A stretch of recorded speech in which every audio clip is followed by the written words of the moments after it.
जय माताजी खेडूत मित्रों, स्वागत है मारी यूट्यूब चैनल पर तमाम खेडूत मित्रों। ज्यां खेडूत मित्रों गुजरातनी विविध गंज बजार में चाली रहेला अत्याરના ताजा पाकना भाव विषे जाणकारी माटे अमारा विडियोने अंत सुधी जोवानुं चूकता ना खेडूत मित्रों। जो तमने कोईपण पाकना भावनी अंगत माहिती जोती होय तो अमने कॉमेंट में जरूरथी बतावजो खेडूत मित्रों।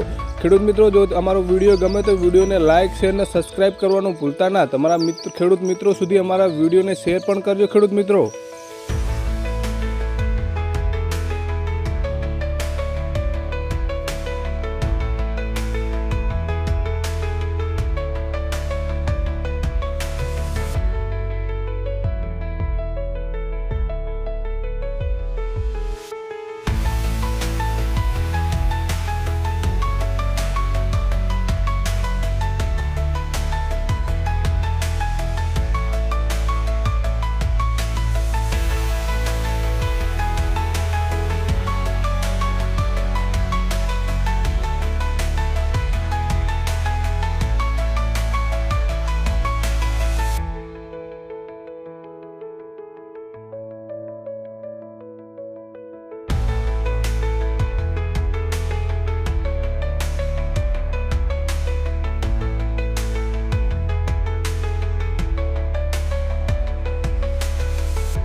જ્યારે આગળ સુવાની વાત કરીએ તો સુવાનો નીચો અત્યારનો ભાવ ખેડૂત મિત્રો છે 1100 રૂપિયા અને ઊંચો ભાવ છે 1430 રૂપિયા ખેડૂત ભાઈ।